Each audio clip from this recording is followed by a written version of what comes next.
உண்மைக்கான மதிப்பு இன்னும் ஓங்கி ஒலிக்கிறது. ஒரு ஸ்கோர் கார்டுன்னு சொல்லிட்டு ஒரு செக்மெண்ட், அது வந்து அரசியல் ஆளுமைகள் இப்போ இயங்கிட்டு இருக்க ஆளுமைகளுக்கு வந்து மார்க் போடுற மாதிரியான ஒரு செக்மெண்ட் இது.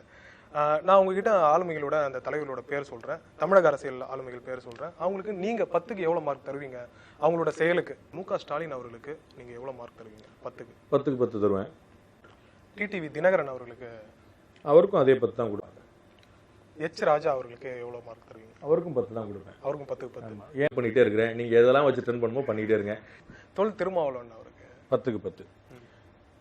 அவரு 10க்கு 12 வாங்க வேண்டிய ஒரு ஆள் நான் சொல்லுவேன். அவர் வந்து தமிழ்நாட்டை ரொம்ப சால்டான ஒரு தலித் இயக்கத்தில் ஒரு தலைவர் வந்து உருவாயிருக்கிறாரு.